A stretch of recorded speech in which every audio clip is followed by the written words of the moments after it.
Hello student, my self बिंदु बालक कोसारिया, department of botany. आज का टॉपिक है सेनेसेंस एंड फ्रूट रिपेनिंग। ठीक है, सबसे पहले देखते हैं इंट्रोडक्शन। ठीक है, जैसे कि हम सबको पता है कि मृत्यु जीवन की नीति है। ठीक है, जो पैदा हुआ है उसकी मृत्यु होना भी जरूरी है। ठीक है, जन्म से लेकर जीवन की समस्त क्रियाविधि अपने आनुवांशिक कार्यक्रम के अंतर्गत क्या करता है, प्रकृति से साम्य बनाते हुए निरंतर चलते रहती है। ठीक है, और इस क्रम में वृद्धि, वेजिटेटिव मैच्योरिटी, उसके बाद रिप्रोडक्शन, ठीक है, सेनेसेंस, और अंत में क्या हो जाता है, मृत्यु की क्रिया लाइफ साइकिल के अंतर्गत संपन्न होती है। ठीक है, सामान्य अवस्था में, ठीक है, आनुवांशिक रूप से चलित कार्यक्रम जिसके अंतर्गत ग्रोथ डिटरेटिव प्रक्रियाओं के कारण पौधों या उसके अंगों की जीवन क्षमता स्वयं कम होती चली जाती है तथा जिसके कारण अंततः मृत्यु सुनिश्चित हो जाती हो, तो उसे हम क्या कहते हैं, जीर्णावस्था या सेनेसेंस कहते हैं। ठीक है,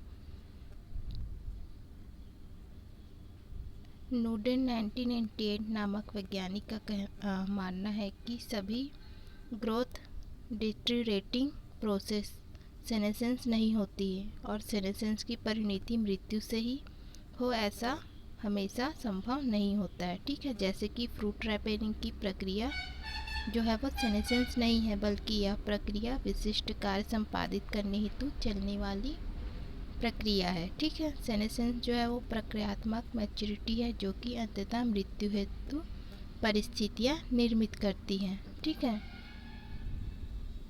नेक्स्ट देखते हैं टाइप्स ऑफ सेनेसेंस। सबसे पहले देखते हैं लिपोर्ट के अनुसार। ठीक है, लियोपोल्ड 1961 ने प्लांट्स में पाए जाने वाले सेनेसेंस को 4 प्रकार में डिवाइड किया। ठीक है, सबसे पहले देखते हैं ओवरऑल सेनेसेंस। सेनेसेंस की वह प्रक्रिया जिसमें पूर्ण पौधे की एकाएक मृत्यु उसके सामान्य लाइफ साइकिल के क्रम में हो जाता है, उससे क्या कहते हैं, ओवरऑल सेनेसेंस कहते हैं। ठीक है, जैसे कि 1 वर्षीय पौधों में बीज बनने के बाद जीवन जो है वो समाप्त हो जाता है, तो ये हमारा क्या है, ओवरऑल सेनेसेंस है। नेक्स्ट देखते हैं टॉप सेनेसेंस।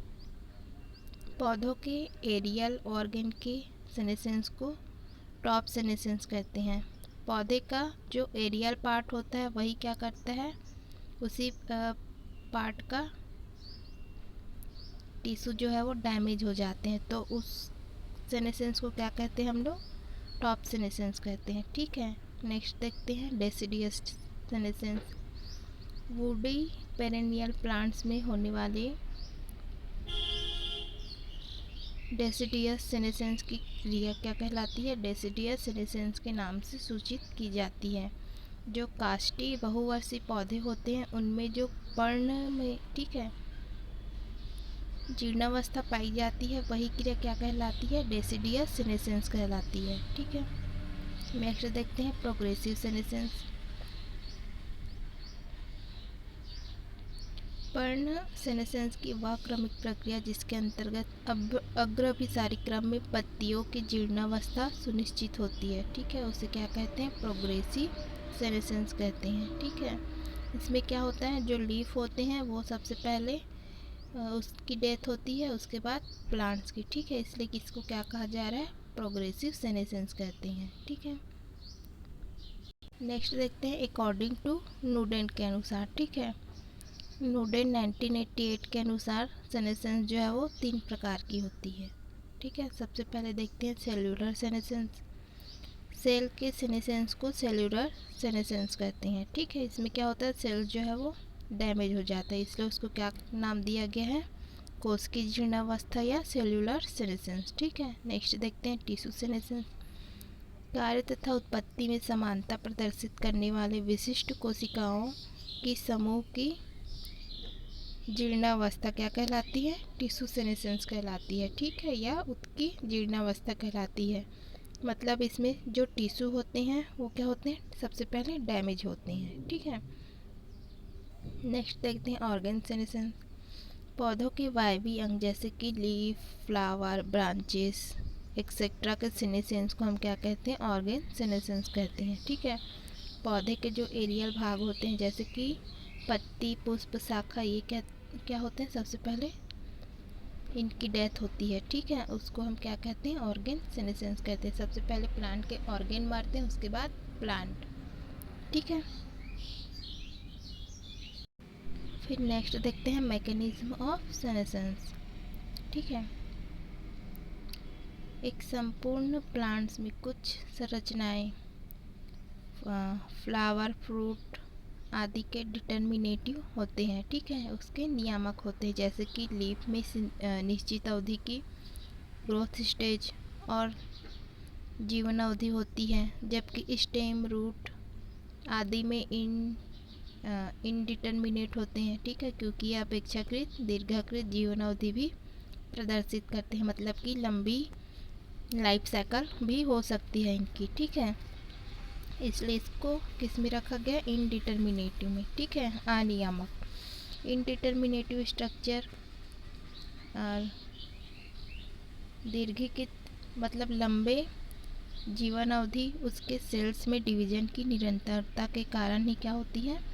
कंटिन्यू होती रहती है। ठीक है।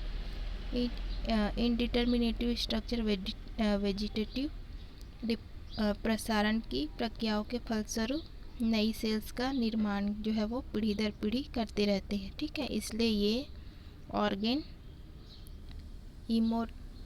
इमोर्टेलिटी प्रदर्शित करती है। ठीक है, अमरत्व मतलब कि कभी नहीं मरने वाले प्लांट्स। ठीक है, जबकि डिटर्मिनेटिव स्ट्रक्चर जो है वो अपवाद स्वरूप ही सामान्य अवस्था में प्रोपेगेशन की प्रक्रिया प्रदर्शित करती, अर्थात सेनेसेंस या जेनेटिकली प्रोग्राम्ड प्रक्रिया। ठीक है, जिसके कारण ये क्या हो जाते हैं? जल्दी समाप्त हो जाते हैं। लीफ के संदर्भ में सेनेसेंस को निर्धारित करने वाले सहसंबंधित फैक्टर्स जो है वो समान होते हैं और प्लांट्स डेवलपमेंट की विभिन्न स्टेज के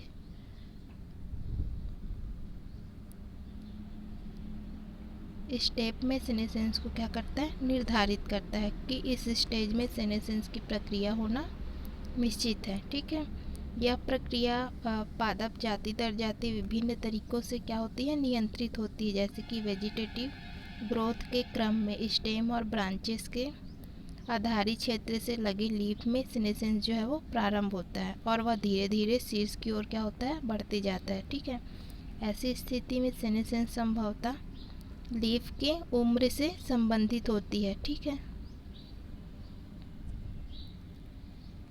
रिप्रोडक्टिव फेज के प्रारंभ होने पर लीफ में नॉन सीक्वेंसली तथा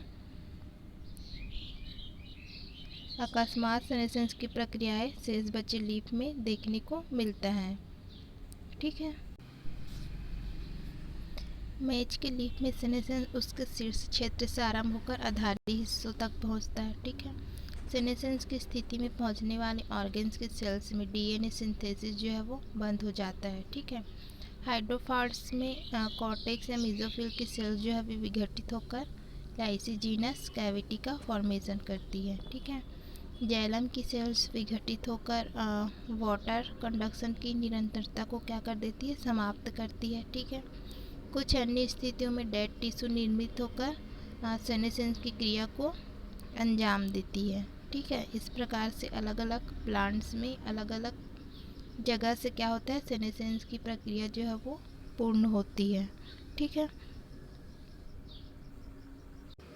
फिर नेक्स्ट देखते हैं फैक्टर अफेक्टिंग सेनेसेंस। ठीक है, इसमें सबसे पहले देखते हैं हम लोग टेम्परेचर। तापमान में वृद्धि जीर्णावस्था को क्या करता है? बढ़ाता है। ठीक है, एक बार जीर्णावस्था का प्रारंभ हो जाने की स्थिति में यह प्रक्रिया बीच में समाप्त नहीं होता है। ठीक है, टेम्परेचर में वृद्धि जो है वो एथिलीन के प्रोडक्शन को क्या करता है? बढ़ाता है, जिसके कारण क्या होता है? जैसे जैसे टेम्परेचर बढ़ता है सेनेसेंस भी तेज़ी से होता है। ठीक है, नेक्स्ट देखते हैं वाटर रिलेशन।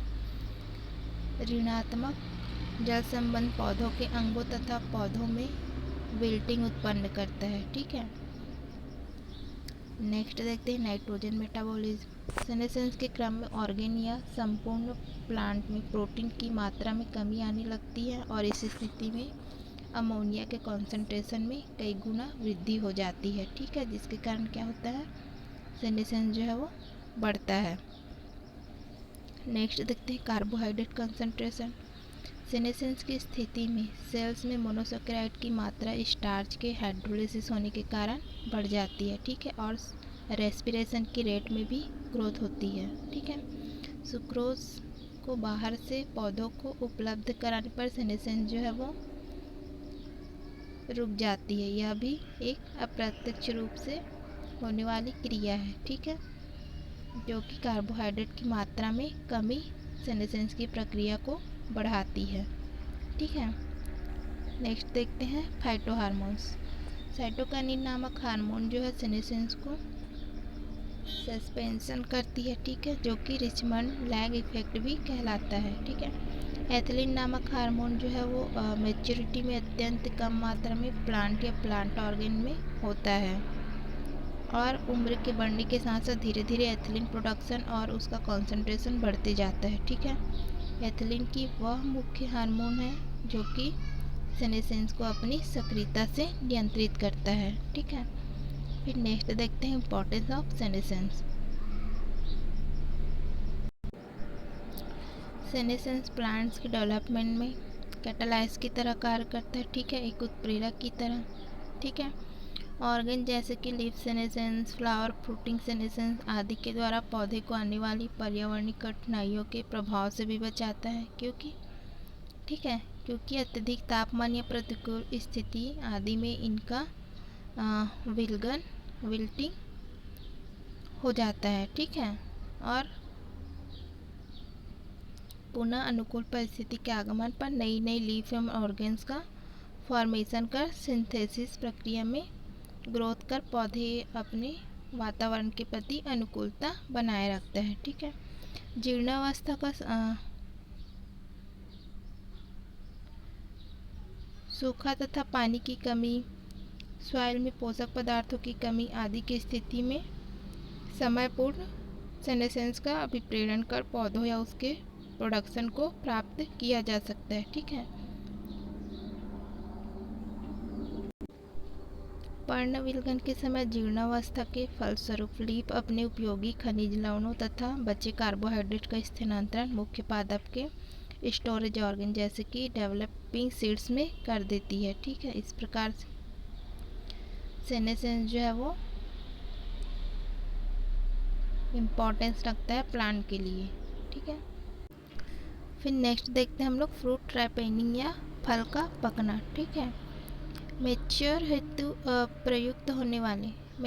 हेतु प्रयुक्त होने वाले राइपेनिंग की उत्पत्ति अंग्रेजी भाषा राइपी से हुआ है, जिसका अर्थ होता है साथ होना। ठीक है, शाब्दिक रूप से राइपेनिंग का कोई वैज्ञानिक तथ्य नहीं है। ठीक है, वनस्पतिक दृष्टि से ब्लैकमैन एवं पारिजा 1928 के अनुसार पकना जीर्णावस्था की एक स्टेज है। ठीक है, फ्रूट का पकना भी क्या है, जीर्णावस्था की ही एक स्टेज होती है। ठीक है, कुछ आधुनिक वैज्ञानिकों के अनुसार फल परिपक्वन जीर्णावस्था का स्टेज नहीं होता है, बल्कि फल के बढ़ते उम्र का सूचक होता है। ठीक है, यह समयांतराल के साथ साथ मैच्योरिटी पश्चात आगे की ओर बढ़ने की प्रक्रिया होती है। ठीक है, सेनेसेंस किसी भी प्लांट स्पीसीज के इंडिविजुअल प्लांट्स के साथ होने वाली उस प्रक्रिया का परिणाम होती है जो उसे अंततः मृत्यु की ओर ले जाती है। ठीक है, जबकि पकना किसी ऑर्गन को उसके द्वारा निर्धारित होने वाले विशिष्ट कार्य को संपादित करने के लिए होने वाला परिवर्तन होता है। ठीक है, प्रसाद 2000 के अनुसार राइपेनिंग सेनेसेंस से होने वाली प्रक्रियात्मक प्रक्रियाओं के कारण निर्धारित होने वाला परिवर्तन होता है। ठीक है, इस प्रकार से कुछ वैज्ञानिकों ने अपने अपने मत दिए हैं कि फ्रूट राइपेनिंग एक जीर्णावस्था है या फिर बढ़ते प्लांट के बढ़ते उम्र का सूचक है। ठीक है, नेक्स्ट देखते हैं फ्रूट डेवलपमेंट एंड मैच्योरिटी। ठीक है,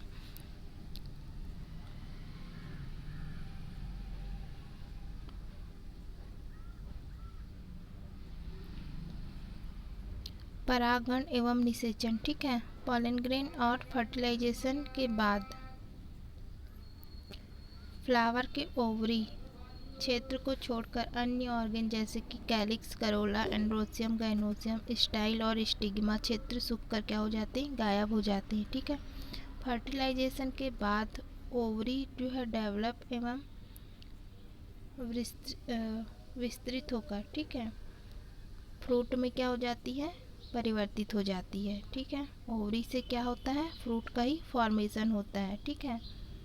पॉलिनेशन के क्रम में पॉलन ग्रेन तथा पॉलन ग्रेन के द्वारा उत्पन्न पॉलन ट्यूब्स द्वारा सिक्रेट या उत्पन्न प्लांट हार्मोन्स का मुख्य योगदान माना जाता है, ठीक है। ये हार्मोन्स अर्थात जो हार्मोन्स है वो क्या है, एक ग्रोथ इनहिबिटर्स हैं, ठीक है, या ग्रोथ रेगुलेटर्स की भांति कार्य करते हैं, ठीक है। ओवरी क्षेत्र में स्टोर होकर ओवरी को फ्रूट में परिवर्तित होने के लिए क्या करते हैं, उद्दीपित करते हैं, ठीक है। पारिभाषिक रूप से, ठीक है, पॉलन ग्रेन्स पूर्ण विकसित होकर ओवरी को फ्रूट्स कहा जाता है, ठीक है। मतलब जो ओवरी है वो कंप्लीट रूप से डेवलप हो जाता है तो उसी को हम क्या कहते हैं, फ्रूट कहते हैं, ठीक है। फर्टिलाइजेशन के बाद होने वाले परिवर्तनों के फलस्वरूप ओव्यूल सीड में परिवर्तित हो जाता है, ठीक है।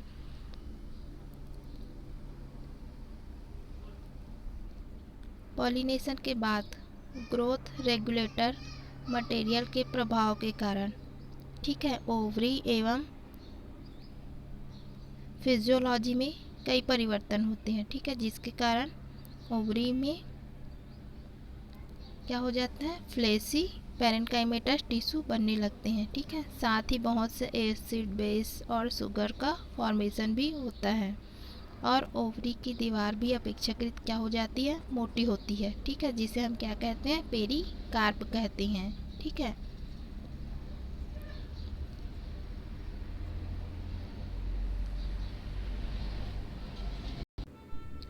पेरिकार्प से ही ओव्यूल या सीड जो है वो लगे रहते हैं, ठीक है। इसकी पैरेन्काइमेटस एवं स्टोरेज सेल्स जो है वो एसिड, शुगर और अन्य केमिकल से क्या होते हैं, युक्त होते हैं। मतलब कि उसमें क्या पाए जाते हैं, एसिड, शुगर और केमिकल्स जो है वो भरे रहते हैं, ठीक है। फ्रूट्स की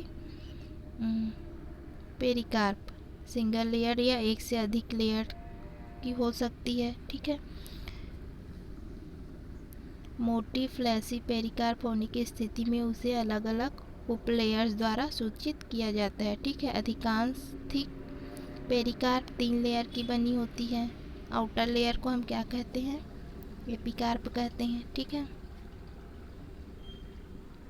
आउटर लेयर को क्या कहते हैं, एपिकार्प कहते हैं। जैसे मैंगो के सीड का एलएस कटिंग करके देखते हैं तो उसमें हमको 3 लेयर दिखाई देता है, जैसे कि उसका आउटर लेयर हमको क्या एपिकार्प है, ठीक है। उसके बाद जो मिडिल लेयर होता है उसको हम क्या कहते हैं, मेसोकार्प कहते हैं, ठीक है।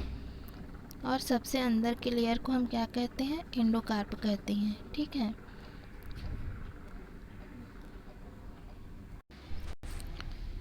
फ्रूट ओवरी से डेवलप होते हैं, ओवरी से डेवलप होने वाले फ्रूट को हम क्या कहते हैं, ट्रू फ्रूट कहते हैं, ठीक है। लेकिन कुछ प्लांट्स में फ्लावर के अन्य भाग जैसे कि थैलेमस, कैलिक्स आदि से भी फ्रूट फॉर्मेशन होता है, ठीक है। ऐसे फ्रूट को क्या कहते हैं हम लोग, फॉल्स फ्रूट कहते हैं, ठीक है। जैसे कि एप्पल, पियर्स, ये जो है वो कैसे फ्रूट है, फॉल्स फ्रूट है, ठीक है। और mango, guava, papaya, lady fingers ये जो है वो ट्रू फ्रूट्स के उदाहरण है, ठीक है। फ्रूट्स अपने खाद्य महत्व के कारण मानव समुदाय के लिए क्या होते हैं, लाभदायक तो होते ही हैं, साथ ही ये यंग सीड्स की रक्षा करने के साथ साथ सीड के प्रकीर्णन में भी सहायक होते हैं, ठीक है। अधिकांश फ्रूट्स की मेसोकार्प जो है फ्लेसी होती हैं, ठीक है। ऐसे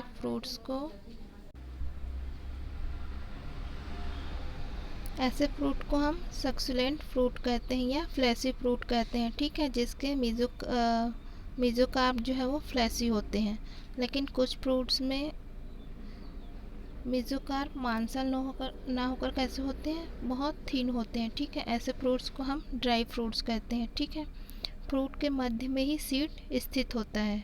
ठीक है, ऐसे फ्लावर से अगर एक ही फ्रूट का डेवलप होता है तो उसे हम क्या कहते हैं, सिंपल फ्रूट कहते हैं। ठीक है, एक फ्लावर से अनेक फ्रूट बनते हैं तो उसे हम क्या कहते हैं, एग्रीगेट फ्रूट कहते हैं। और संपूर्ण इन्फ्लोरेसेंस से एक फ्रूट का फॉर्मेशन होता है तो उसे हम कंपोजिटिव फ्रूट कहते हैं। ठीक है, फिर देखते हैं हम लोग fruit ripening and its types. ठीक है, फल का पकना और उसके प्रकार। ठीक है, फ्रूट राइपेनिंग एक क्रम में चलने वाली अनेक जैव रासायनिक प्रक्रियाओं का समेकित रूप होता है। ठीक है, जिसमें सेल्स के अंदर रेस्पिरेशन आधारित ऑक्सीडेशन प्रोसेस में बढ़ोतरी के फलस्वरूप colours, taste, flavours, hormonal levels और सेलुलर ऑर्गेनाइजेशन आदि में लाक्षणिक परिवर्तन के रूप में परिलक्षित होता है। ठीक है, फ्रूट के पकने की प्रक्रिया में रेस्पिरेशन का महत्वपूर्ण योगदान होता है और श्वसन के दर को फल के पकने की प्रक्रिया के साथ सहसंबंधित कर फ्रूट को दो प्रकार में बांटा जा सकता है। ठीक है, जैसे कि फर्स्ट है हमारा क्लाइमेट्रिक फ्रूट। ठीक है, ऐसे फ्रूट जिसमें फ्रूट के डेवलपमेंट के क्रम में रेस्पिरेशन की रेट सेल डिवीजन अवस्था में क्या हो जाती है, अधिक होती है और मैच्योरेशन की ओर क्रमशः कम हो जाता है तथा पकने से पहले तीव्र गति से बढ़ जाता है तो उसे हम क्या कहते हैं, क्लाइमेट्रिक फ्रूट कहते हैं। ठीक है, पकने के बाद ऐसे फ्रूट का रेस्पिरेशन एकाएक क्या हो जाता है, समाप्त हो जाता है। ठीक है, जैसे कि एग्जाम्पल एप्पल, बनाना, मैंगो, पपाया, एवोकेडो, पल्म। ठीक है, फिर नेक्स्ट देखते हैं हम लोग नॉन क्लाइमेट्रिक फ्रूट। ऐसे फ्रूट जिनमें फ्रूट मैच्योरेशन के क्रम में धीरे धीरे श्वसन की दर जो है वो घटती जाती है तो उसे हम क्या कहते हैं, नॉन क्लाइमेट्रिक फ्रूट कहते हैं। ठीक है, जैसे कि एग्जांपल साइट्रस, ग्रेप्स, मिलन, पाइनएप्पल्स, स्ट्रॉबेरी। ठीक है, एक्सेट्रा। फिर नेक्स्ट देखते हैं प्रोसेस ऑफ फ्रूट राइपेनिंग। ठीक है, अनेक विकासात्मक स्टेज से होकर फ्रूट को गुजरना पड़ता है जिसमें से अंतिम तथा अत्यंत महत्वपूर्ण प्रक्रिया है फ्रूट राइपेनिंग। ठीक है, फल का पकना। पकने की प्रक्रिया का आरंभ मैच्योरेशन ऑफ फ्रूट होने के पश्चात शुरू होता है। ठीक है, फल का पकना फल के विकास की वह प्रक्रिया जिसमें फल खाने योग्य हो जाता है। ठीक है, ये किसके अनुसार है, एबल्स 1973 के अनुसार। ठीक है, सबसे पहले देखते हैं इसमें हम लोग हार्मोनल रेगुलेशन। फल के पकने की क्रिया का प्रारंभ जो है वो एथिलीन की उपस्थिति में ही संभव होता है। ठीक है, पकने की प्रक्रिया की शुरुआत के पश्चात पकने की प्रक्रिया का बढ़ते जाना फल के अंदर एथिलीन के कॉन्सेंट्रेशन के क्रमशः बढ़ने से संबंधित होता है। जैसे जैसे फल के अंदर प्रेजेंट एथिलीन की सांद्रता बढ़ते जाएगी वैसे वैसे फल का पकना भी क्या हो जाता है, धीरे धीरे बढ़ते जाता है। ठीक है, एथिलीन की क्रियाशीलता द्वितीयक संवादक जैसे कि कैल्शियम के इनडायरेक्ट मेडिएशन से संबंधित होता है। ठीक है, कैल्शियम का हाई कॉन्सेंट्रेशन फ्रूट के पकने की क्रिया को क्या करता है, रोकता है। ठीक है, साइटोकाइनिन तथा जिब्रेलिन अन्य लक्षणों के बदले फ्लावर में होने वाले कलर चेंजेस को ज़्यादा प्रभावित करते हैं। ठीक है, ये दोनों हार्मोन्स क्लोरोप्लास्ट सेनेसेंस में महत्वपूर्ण भूमिका अदा करते हैं, ना कि फ्रूट के पकने की समस्त प्रक्रिया से संबंधित होते हैं। ठीक है, इंडोल एसिटिक एसिड पकने की प्रक्रिया हेतु इनहिबिटर तथा एथिलीन के प्रोडक्शन हेतु प्रमोटर की तरह क्या करता है, यहाँ पे काम करता है। ठीक है, फिर इसमें पिगमेंट चेंज होता है। ठीक है, जिसके कलर फ्रूट के कलर में परिवर्तन होता है। ठीक है, पकने की प्रोसेस फल के रंग में परिवर्तन से ही क्या हो जाता है, पहचाना जाता है। ठीक है, जैसे ही उसमें कलर चेंज होता है तो हम उसको पहचान सकते हैं कि ये फल पक गया है कि अभी नहीं पका है। कलर चेंज बहुत कुछ फल के पकने के स्तर को सूचित करता है। ठीक है, कलर चेंज में प्रायः क्लोरोफिल, कैरोटीनाइड्स, फ्लेवोनाइड्स, एंथोसाइनिन जो है वो संलग्न होते हैं। ठीक है, इमेच्योर फ्रूट में क्लोरोफिल ए व क्लोरोफिल बी और इन दोनों का अनुपात अधिक होता है, जो कि मैच्योरिटी के ओर बढ़ने के क्रम में धीरे धीरे क्या होता है, घटते जाता है। ठीक है, कैरोटीनाइड्स फोटोसिंथेटिक एपरेटस से संलग्न होते हैं, लेकिन मैच्योरिटी की ओर अग्रसर फ्रूट में इनकी मात्रा जो है वो बढ़ने लगती है। ठीक है, जो कि फ्रूट में येलोविंग के रूप में प्रदर्शित होता है। ठीक है, कैरोटीनाइड्स की अनेक किस्में फ्रूट के पकने के क्रम में विश्लेषित किए जा चुके हैं, लेकिन कैरोटीनाइड्स के बनने या उपस्थित होने की सामान्यीकृत पथ जो है वो पता नहीं लगाया जा सका। ठीक है, मतलब कि उसमें कैरोटीनाइड प्रेजेंट होता है कि नहीं होता है, ये अभी तक पता नहीं चल पाया है।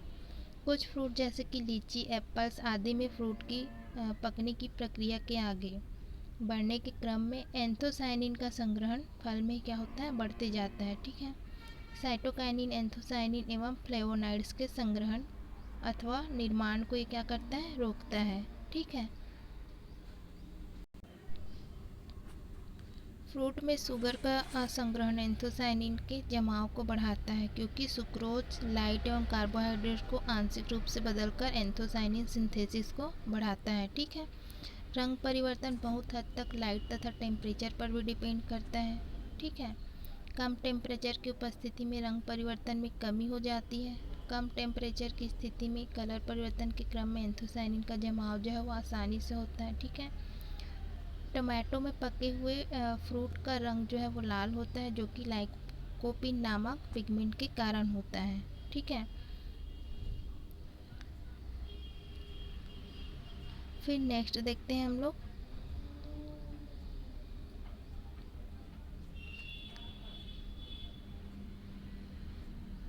Softening of tissue. ठीक है, उत्तकों का मृदुलीकरण। फ्रूट्स की टिश्यू का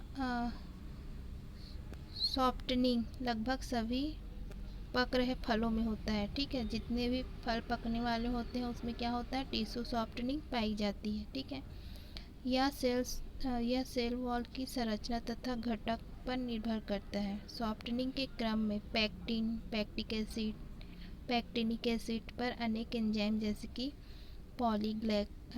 गैलेक्टोयूरोनेज, पैक्टिन मेथिलस्टेरेज, बीटा गैलेक्टोसाइडेज, सेल्यूलेज आदि कार्य करते हैं तथा ये पदार्थ सॉल्यूबल शुगर में बदल जाता है। ठीक है, इसमें देखते हैं स्टार्च शुगर ट्रांसफॉर्मेशन। ठीक है, स्टार्च और शुगर का ट्रांसफॉर्मेशन फ्रूट में कैसे होता है। फ्रूट में कार्बोहाइड्रेट मुख्य भाग के रूप में होता है। ठीक है, फल के मैच्यूरेशन के क्रम में पॉलीसेकेराइड्स का काफ़ी तेज़ी से सिंथेसिस होता है, जो कि प्रायः स्टार्च के रूप में होता है। ठीक है, स्टार्च रेस्पिरेशन के आधार पदार्थ के रूप में तथा शुगर के सोर्स पदार्थ के रूप में कार्य करता है। ठीक है, स्टार्च का शुगर में परिवर्तन अल्फा एमाइलेज, बीटा एमाइलेज तथा फॉस्फोरिलेज एंजाइम्स के कारण होता है। ठीक है, जिसके फलस्वरूप जल में सॉल्यूबल शुगर प्राप्त होता है।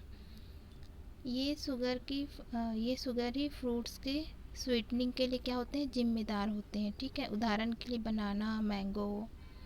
ठीक है, फ्रूट में 20 से 25% स्टार्च होता है, जबकि पके फल जो है वो 100% विघटित होकर ग्लूकोज, फ्रक्टोज और सुक्रोज में बदल गए होते हैं। ठीक है, इसलिए उसमें क्या होता है, स्वीटनेस पाई जाती है, मीठापन। ठीक है, फिर देखते हैं इसमें एसिडिटी।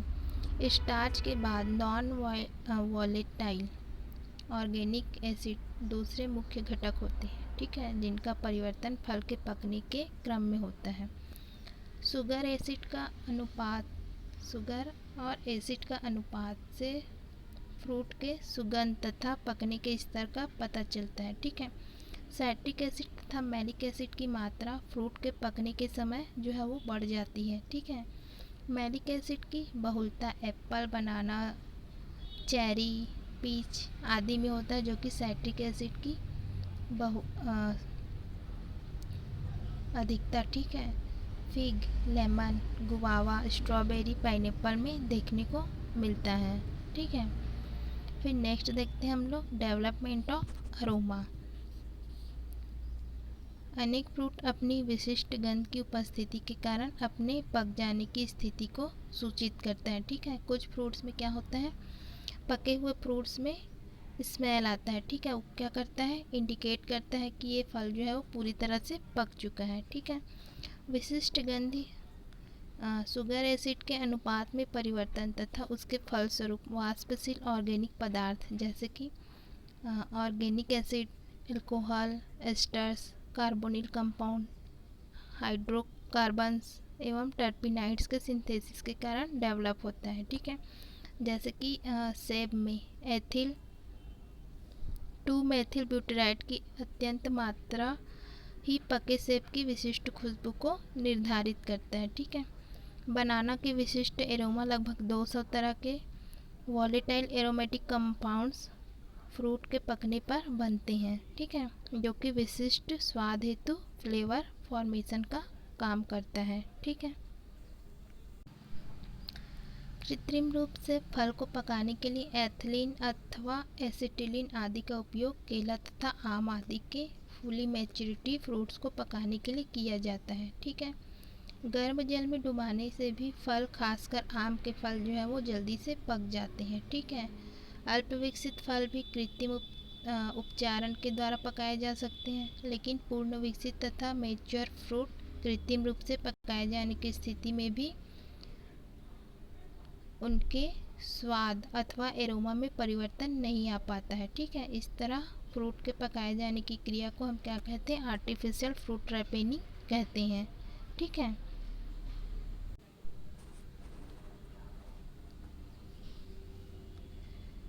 फ्रूट रैपेनिंग के क्या क्या महत्व हो सकते हैं। यह प्रक्रिया जो है वो फ्रूट के चयन तथा उसके किस्म के उन्नयन हेतु महत्वपूर्ण होता है। ठीक है, फल का पकना उसके खाए जाने लायक को हो चुके होने की सूचना देता है। ठीक है, फ्रूट के पकने की प्रक्रिया का समुचित ज्ञान उसके समुचित भंडारण को क्या करता है, सुनिश्चित करता है। ठीक है, भौतिक रासायनिक कारकों में समुचित परिवर्तन कर फलों की उपलब्धता को बनाए रखने का काम करता है। ठीक है, इस प्रकार से फ्रूट रैपेनिंग भी एक महत्व रखता है अपने आप में प्लांट्स में। ठीक है, प्लांट्स के फ्रूट में। ठीक है।